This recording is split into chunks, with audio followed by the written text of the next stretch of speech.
Time, I call the member for Dawson. Well, thanks, Mr Deputy Speaker, and I note the previous speaker, the member for Rankin, boasted of Labor Party being the party of renewable energy. Well, given that renewable energy only exists in this country the way it does through subsidies and government welfare, and that Labor Party is the party of welfare, it's a neat match. And we've heard from the member for Canberra that they plan to do more. They plan to ratchet it up, the amount of subsidies going into renewable energy and the cost of power being driven up as Labor seek to expand this sector, which is all subsidies. Now, speaking of the Renewable Energy Electricity Amendment Bill 2015, before I do so, I want to address the changes this bill will implement, and I want to preface those remarks by noting that a great deal of compromise has gone into achieving this negotiated agreement. This bill will make a number of key changes to the Renewable Energy Electricity Act 2000. It will adjust the large-scale renewable energy target to 33,000 gigawatt-hours in 2020. It will change partial exemptions to full exemptions for emissions-intensive trade-exposed activities. And I note the member for Rankin trying to claim this is some Labor Party feat.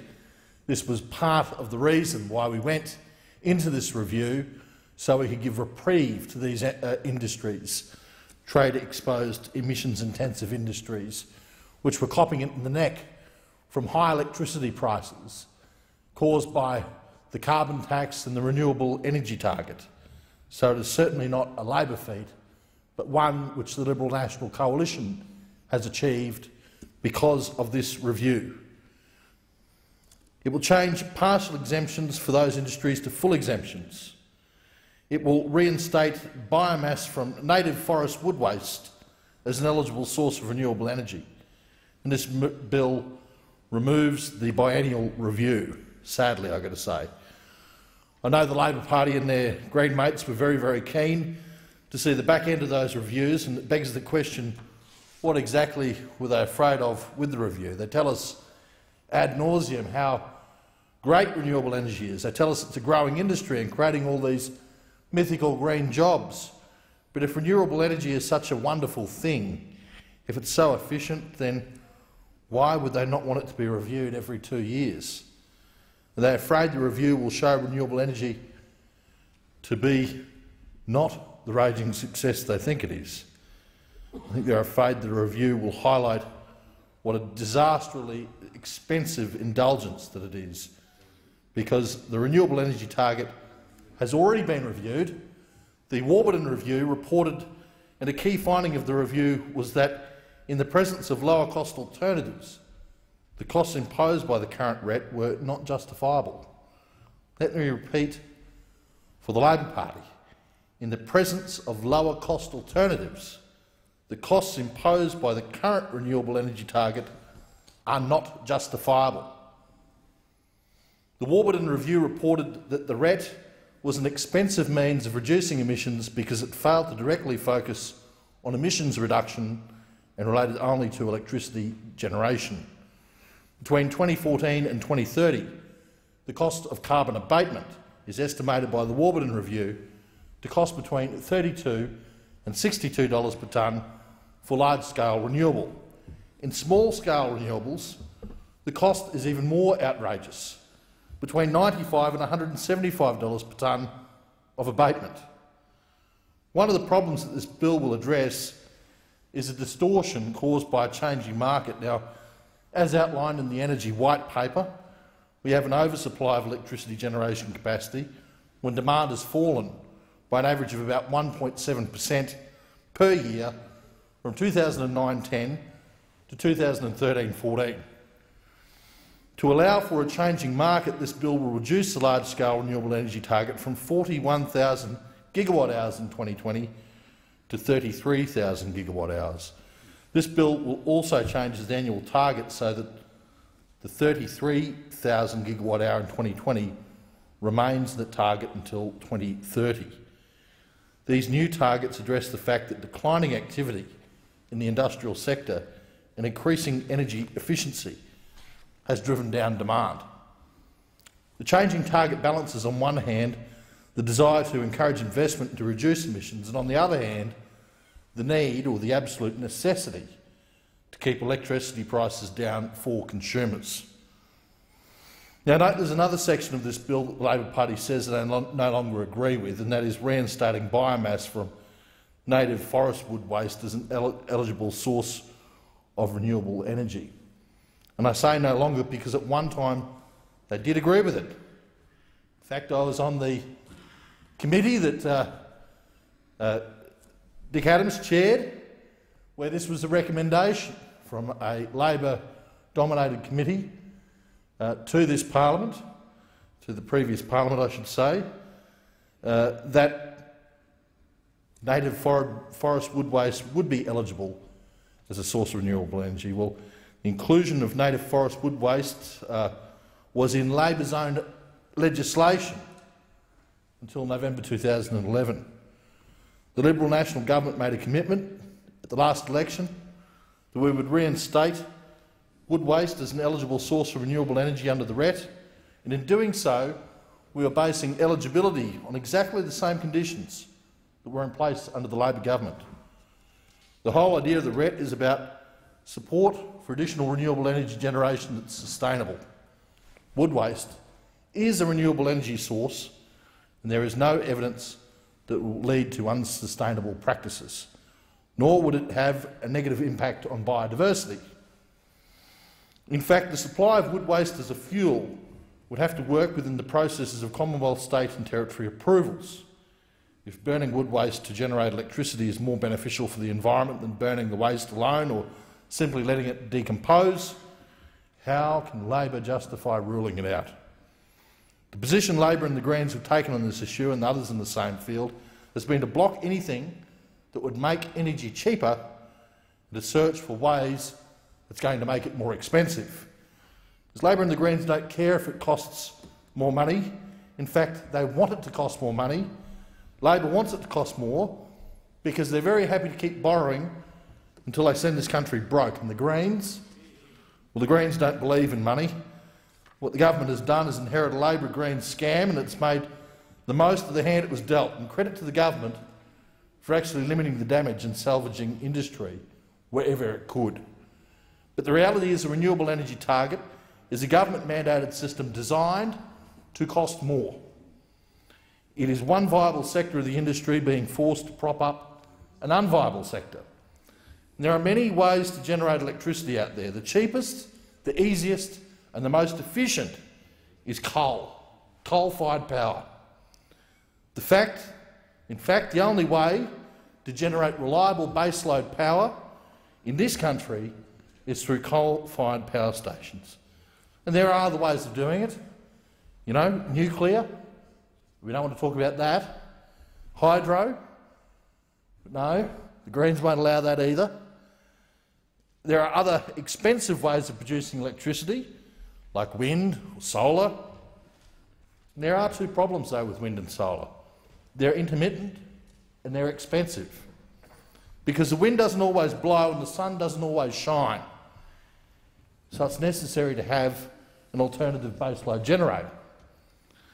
The baseload generator must be operational 100% of the time, because you can't rely on wind and solar. So right from the get-go, you're paying for two power sources when the cheapest one on its own could have done the job. When they introduced the job-destroying carbon tax, which they promised to bring back after the election, if they're given the chance, they droned on and on about green energy and green jobs. But their sermons never touched on how expensive that energy or those jobs would actually be. What's more important than what they said is what they didn't say. They don't mention reports like the November 2014 report by Ewan Mearns and Energy Matters, which concluded that renewable energy subsidies amount to 94% of the value of the energy produced. Because the RET has forced Australia to use more expensive power generation, we all must pay more for power. The Labor Party, during debate on the cataclysmic disaster that was the carbon tax, insisted that only the big polluters pay. But the argument did nothing but confirm their own ignorance of anything to do with business or the real world. Any business that was forced to pay the carbon tax was forced to pass it on if they wanted to stay in business. And the same outcome applies to the RET. If we insist on using more expensive electricity, then someone has to pay that extra expense. And that someone is the end user, mums and dads, families around Australia. Every time they turn on the light, they're paying for the electricity, plus they're forced to pay more for more expensive electricity. Every time they cook dinner, have a shower, go to the fridge, watch television, they're using electricity that is much more expensive than it should be because of the RET. In some business operations, it's impossible to pass on that extra cost because there are other businesses in other countries that aren't forced to use a more expensive means of electricity generation. So the RET places those businesses in an uncompetitive position. When the largest item of expense for a business is electricity, they're placed in an untenable position. They suffer massive cost blowouts and will never be able to compete with a business that doesn't have that cost. That's why the government should be applauded for including in this negotiated agreement the raising of partial exemptions to full exemptions for businesses in that situation. I'm very pleased to say that full exemption for emissions-intensive trade-exposed industry is very good news for a business like Sun Metals, a zinc refinery in my electorate up near Townsville. The refinery was built in 1996 by Korea Zinc, which produces 10% of the world's zinc. Sun Metals is one of the most advanced plants in the world and one of the largest zinc refineries. It employs about 400 people, and when massive cost increases were imposed upon the industry through schemes like RET and through Labor's other famous act of economic self-harm, the carbon tax, it is jobs like those that were put directly at risk. Now, North Queensland's doing it fairly tough at the moment. Jobs are harder to come by since the downturn in the resources sector. The last thing we want to see is another carbon witch hunt put 400 families out of work. In conclusion, I want to address some of the fantasies that surround this mythical clean energy. If you took the headlines at their face value, you might fall into the trap of thinking families and businesses would be better off with renewable energy. For instance, consider the World Watch Institute article I have here headlined, "Renewable Energy is becoming cost competitive with fossil fuels in the US." And these are sort of the headlines that the Labor Party and the Greens love to promote and trumpet. If renewables are cost competitive with coal, I ask, why do they need subsidies? Why do we need any renewable energy target? Why do we need a government-imposed mandate at all? But don't look at what they say, look at what they don't say, or at least read beyond the headline. For example, a New York Times article from November last year headlined, "Solar and wind energy start to win on price versus conventional fuels." Well, that sounds fairly promising. It even goes on to talk about several companies signing contracts known as power purchase agreements for solar and wind at prices that are below that of natural gas, especially in the Great Plains and Southwest, where wind and sunlight are abundant. But here's the kicker. Those prices were made possible by generous subsidies. And further goes on, both industries have managed to bring down costs through a combination of new technologies and approaches to financing and operations. Still, the industries are not ready to give up on their government support just yet. Already, solar executives are looking to extend a 30% federal tax credit that is set to fall to 10% at the end of 2016. Wind professionals are seeking renewal of a production tax credit that Congress has allowed to lapse and then reinstated several times over the last few decades. In another article, it's a little bit more upfront, by Joel Haruska on the Extreme Tech site in December last year, the headline declares, "Solar and wind power are now fully cost competitive with fossil fuels. Is it time to switch over?" But the very first line, the story says, "Renewable energy production has boomed across the globe in recent years, driven by improvements to solar and wind turbines, increased economies of scale, and in some cases, significant government subsidies." Mr Deputy Speaker, they're right when they say Labor Party is a party of renewable energy, because renewable energy relies heavily on welfare and subsidies, and Labor is the party of welfare and subsidies. I congratulate the government on what it's been able to achieve here in making a silk purse out of a sow's ear, and I do commend this negotiated RET agreement to the House. I look forward to its passage in the Senate, and let's hope that some sense is retained here, with the biomass wood waste being included in the final bill. Thank the member for Dawson.